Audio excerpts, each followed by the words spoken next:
Student, my name is Barjesh Kumar Mandal and I am from Bihar. I have done MSc in physics. In teaching, I have a 3.5 year experience, nearby coaching center and home tuition. So, dear student, today we are discuss about two system particle and rotational motion. System particle and rotational motion. System particle and rotational motion. Rotational motion. System particle and rotational motion is a combination of two different topic. First, system particle is a different and rotational motion is a different.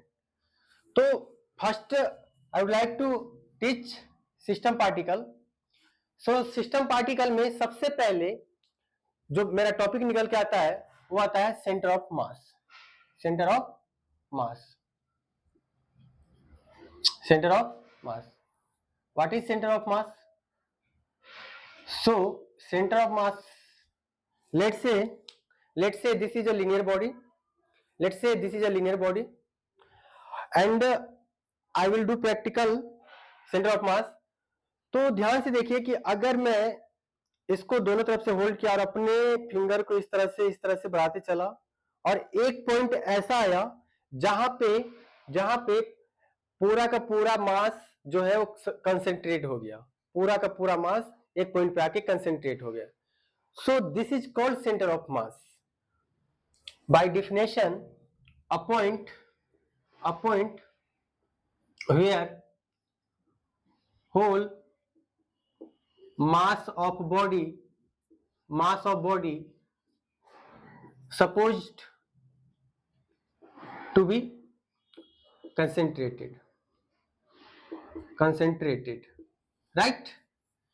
But some extent this definition is right, but कुछ case में ये definition work नहीं करेगा. कुछ case में ये definition work नहीं करेगा. वो क्यों नहीं करेगा मैं बताऊंगा आगे. अभी देखो कि डिफिनेशन के अकॉर्डिंग वही चीज हुआ कि एक ऐसा पॉइंट जहां पे पूरा का पूरा मास कंसेंट्रेटेड है, ठीक है, केंद्रित है. तो अगर सिस्टम पार्टिकल का बात किया जाए, सिस्टम पार्टिकल में एक सिस्टम ले लेते हैं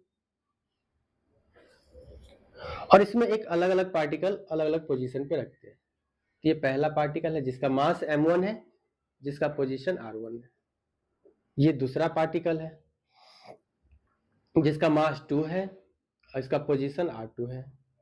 ये तीसरा पार्टिकल है जिसका मास m3 है और पोजीशन r3 है. तो इसका सेंटर ऑफ मास का बात किया जाए, इसका अगर सेंटर ऑफ मास का बात किया जाए तो इसका जो सेंटर ऑफ मास होगा r सेंटर ऑफ मास, जो मास है उसके पोजीशन से मल्टीप्लाई करते चलिए. m1 r1 plus m2 r2 plus m3 r3 और अपॉन में सभी मास को सम कर देना है, राइट? ये सोवन चलेगा, ये सोवन चलेगा.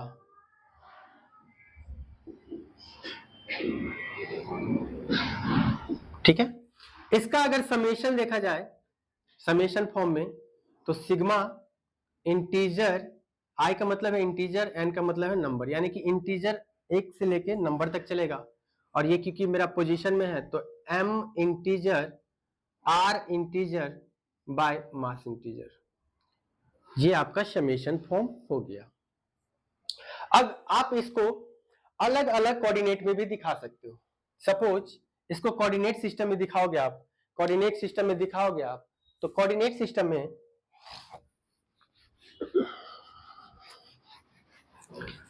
लेट्स से कोऑर्डिनेट सिस्टम में क्या हो जाएगा, एक्स कोऑर्डिनेट के लिए अगर आप निकालते हो तो m1 x1 m2 x2 m3 x3. इस तरह से you can write for x coordinate m1 plus m2 plus m3. Similarly अगर इसका समेशन फॉर्म दिखाओगे आप एक्स सेंटर ऑफ मास का तो क्या हो जाएगा, समेशन इंटीजर 1 से लेकर नंबर तक m integer x integer by m integer. ठीक है. और ये सो ऑन चलते रहे। सिमिलरली अगर y के लिए आप सेंटर ऑफ मास निकालते हो तो क्या हो जाएगा, m1 y1 plus m2 y2 plus m3 y3 upon सभी मास का समेशन, सभी मास का सम। आप इसका समेशन फॉर्म भी दिखा सकते हो, तो क्या हो जाएगा समेशन फॉर्म, सिग्मा इंटीजर 1 से लेकर और ये नंबर तक। अब क्योंकि ये मास है तो मास का इंटीजर, और ये क्योंकि आपका पोजीशन है तो ये आपका y का इंटीजर बाय मास का integer. So you can write like this. Similarly you can write also z coordinate, तो z कोऑर्डिनेट को भी आप ऐसे लिख सकते हो, तो क्या हो जाएगा, z center of mass equal to m1 z1 plus m2 z2 plus m3 z3 by m1 plus m2 plus m3। इसका भी आप समेशन फॉर्म दिखा सकते हो। z कोऑर्डिनेट के लिए सिग्मा इंटीजर 1 से लेकर नंबर तक, और ये आप m इंटीजर और ये z इंटीजर बाय मास का integer. So basically this is the discrete body system, जिसमें पॉइंट मास दिया रहेगा, तो आप इस तरह से कर सकते हो।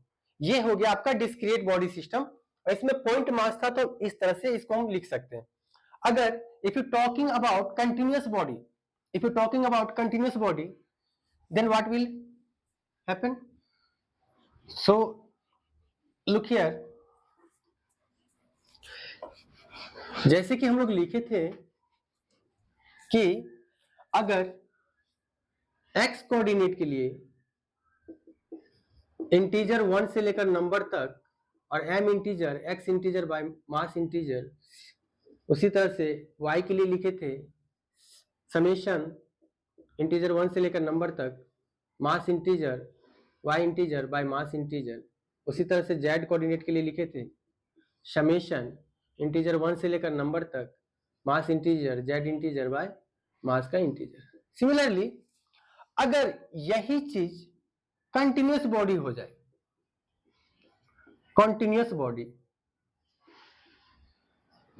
कंटिन्यूअस बॉडी मास सिस्टम, तो क्या होगा कि कंटिन्यूअस बॉडी में आप छोटे छोटे पॉइंट को मिला के किसी बॉडी को आप बनाते हो, ठीक है। सपोज ये एक रॉड है, लीनियर रॉड है, ये एक लीनियर रॉड है, ठीक है। तो ये लीनियर, ये जो रॉड है, ये रॉड ऐसे नहीं बना होगा, ये छोटे छोटे एलिमेंट से मिलके, छोटे छोटे एलिमेंट से मिलके, छोटे छोटे एलिमेंट से मिलके पूरा एक कंटिन्यूअस बॉडी बनाया होगा, इस तरह से, इस तरह से, इस तरह से, तो जाके एक रॉड बना होगा। कंटिन्यूअस बॉडी का बात किया जाए तो कंटिन्यूअस बॉडी में जिस तरह से आप इसको लिखते थे, उसी को अलग अलग कोऑर्डिनेट के लिए आप इस तरह से लिख सकते हो। मान लो कि मुझे x सेंटर ऑफ कोऑर्डिनेट के लिए लिखना है कंटिन्यूअस बॉडी में, तो हम क्या करेंगे, यहाँ पे कंटिन्यूअस बॉडी मास सिस्टम में आप x dm का इंटीग्रेशन और नीचे में dm का इंटीग्रेशन, तो यार वही चीज है ना, ये देखो यहाँ पे सभी मास को सम करते थे, यहाँ पे मास एलिमेंट और ये आपका पोजीशन जो दिखा रहा है, तो इसको इंटीग्रेशन के फॉर्म में दिखाना होता है कंटिन्यूअस में। अगर y का बात किया जाए तो y dm बाय dm, इसी तरह से z का बात किया जाए तो z dm bye integration of dm। अब आपके मन में क्वेश्चन आएगा कि dm क्या है, तो ये dm मास एलिमेंट है, ये dm मास एलिमेंट है। अभी dm होता क्या है, देखो ध्यान से, अगर dm का बात किया जाए, अगर dm का बात किया जाए तो अगर लीनियर बॉडी है, लीनियर बॉडी रहे, तो लीनियर बॉडी के लिए जो dm होता है अपना, अब देखो एक आप पढ़ते हो लीनियर मास डेंसिटी, जिसका फॉर्मूला होता है मास पर यूनिट लेंथ, राइट, मास पर यूनिट लेंथ। तो यहाँ पे हम लोग मास का छोटा सा एलिमेंट लिए हैं, मास का छोटा सा एलिमेंट लिए, कैसे, देखो ध्यान से, यहाँ पे देखो, छोटा सा मान लो कि रॉड है, ये एक रॉड है, ठीक है, और ये मान लो कि पोजीशन पे रखा हुआ है। तो यहाँ पे मैं ना एक छोटा सा एलिमेंट कट किया, इस मास का, ये रॉड का पूरा मास m है, और इस मास, ये जो रॉड है इसका लेंथ l है, राइट, इसका पूरा लेंथ कितना है, l है, ठीक है, और इसका मास m है। तो जो मैं एलिमेंट यहाँ पे कट किया हूँ, जो एलिमेंट यहाँ पे मैं कट किया हूँ मास, ये वाला वही आप जानते हैं कि फिजिक्स में कोई भी चीज अगर छोटा हो जाए तो उसको हम लोग डी से दिखाते हैं, तो ये डीएम, और इसका जो अब ये पूरा लेंथ था तो इसका लेंथ में भी क्योंकि छोटा एलिमेंट कट किया तो ये क्या हो जाएगा dx। ठीक है, तो ये आप x मास के लिए इसे दिखा सकते हो। सिमिलरली आप इस तरह से आगे भी कट कर सकते हो। सिमिलरली मान लो कि मैंने एक एलिमेंट यहाँ पे कट किया, यहाँ पे कट किया, यहाँ पे कट किया, तो ये भी हो जाएगा dm और इसका लेंथ हो जाएगा dx। ठीक है, ये x2 का वैल्यू, ये x1 का वैल्यू।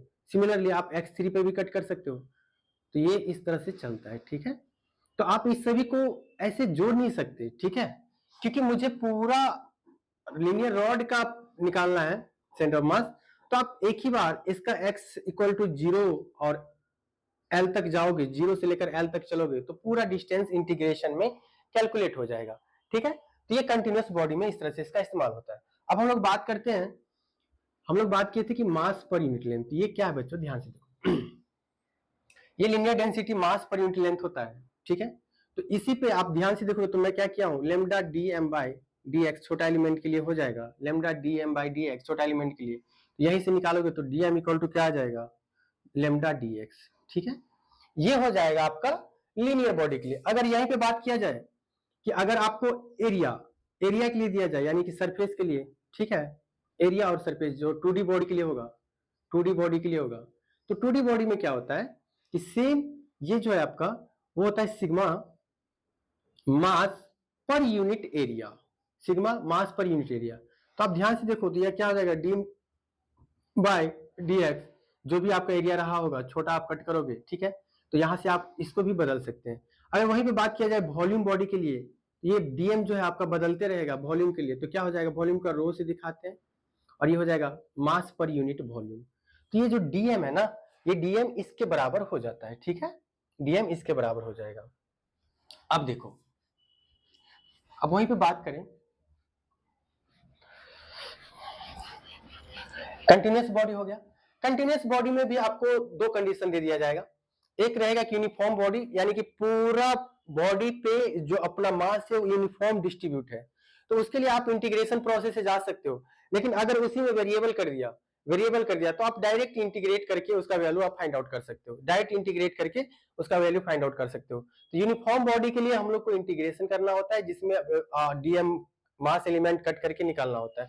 लेकिन वहीं पे अगर बात किया जाए कि अगर नॉन यूनिफॉर्म बॉडी है तो उसमें वेरिएबल रहेगा, यानी कि जो अगर नॉन यूनिफॉर्म बॉडी है, सपोज नॉन यूनिफॉर्म बॉडी है, तो नॉन यूनिफॉर्म बॉडी में क्या होगा कि आपका ये वेरी करेगा। मतलब ये अगर मान लो कि लीनियर रॉड है, ये लीनियर रॉड है, तो लीनियर रॉड में होगा क्या कि इसका मास एक जैसा नहीं रहेगा। मतलब यहाँ पे मान लो कि कंटिन्यूअस बॉडी था यूनिफॉर्म वाला, तो इसमें पूरा एक जैसा मास, छोटा छोटा मास एक जैसा था। बट हो सकता है कि नॉन यूनिफॉर्म बॉडी में ये वेरी करे, मतलब एक जैसा मास नहीं हो सकता है कि इसका सेंटर ऑफ मास उधर शिफ्ट हो जाए, हो सकता है इसका सेंटर ऑफ मास इधर शिफ्ट हो जाए।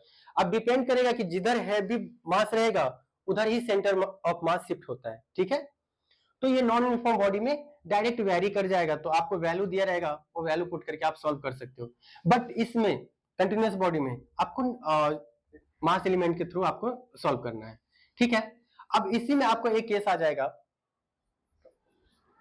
टू मास सेपरेट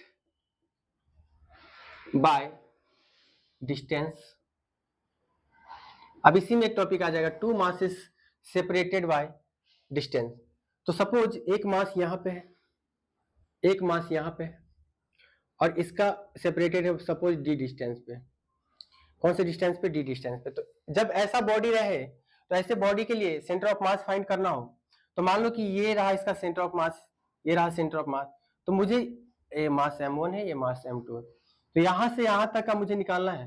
तो कुछ नहीं करेंगे, यहां से यहां तक के लिए, यहां फर्स्ट यहां के लिए निकालेंगे तो क्या हो जाएगा, ये हो जाएगा आपका D m2 D bye m1 plus m2। ठीक है, m2 डी बाय, ये मास 1 के लिए, जब मास 2 के लिए निकालेंगे तो मास 2 के लिए क्या हो जाएगा, यहां से यहां तक का ये हो जाएगा m1 D bye m1 plus m2। बस इतना बात याद आपको रखना है। ये जब दो मास को सेपरेट किया जाएगा डी डिस्टेंस पे, उस कंडीशन में इस चीज को हम लोग देख सकते हैं। ठीक है, चलो अब देखते हैं इसी में आपको दे दिया जाएगा, इसी में आप लोग को दे दिया जाएगा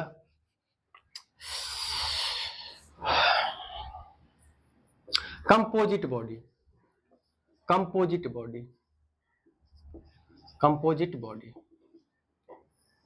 कंपोजिट बॉडी में क्या होगा कि इसमें दो तरह से कंडीशन रहेगा, या तो एडिशन रहेगा या सब्ट्रैक्शन रहेगा। एडिशन में क्या होगा कि दो बॉडी को कंबाइन कर दिया जाएगा, और सब्ट्रैक्शन में क्या रहेगा कि दो बॉडी में से एक बॉडी का हिस्सा, मतलब जब एक बॉडी रहेगा तो उस बॉडी में से एक हिस्से को काट के निकाल दिया जाएगा। ठीक है, कट फ्रॉम वन बॉडी। ठीक है, तो इसमें दो कंडीशन हो सकता है। पहला है आपका सपोज एडिशन के लिए, एडिशन के लिए तो एडिशन का मतलब क्या होगा, combination of two body, combination of two body, combination of two bodies, right.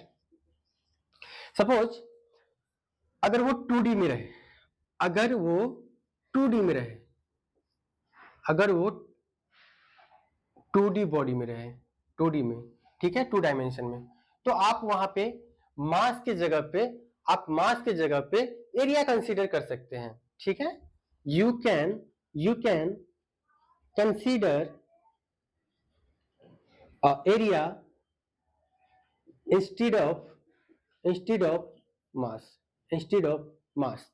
तो अगर एडिशन के लिए एरिया में देखेंगे, तो अगर मान लो कि एक्स कोऑर्डिनेट के लिए निकाल रहे हैं तो क्या हो जाएगा, A1 X1, क्योंकि एडिशन है तो इसमें ऐड कर देंगे A2 X2, और नीचे में आपका A1 प्लस A2 हो जाएगा।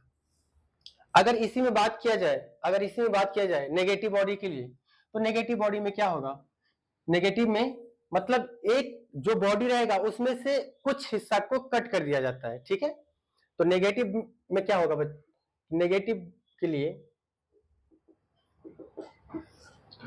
Cut from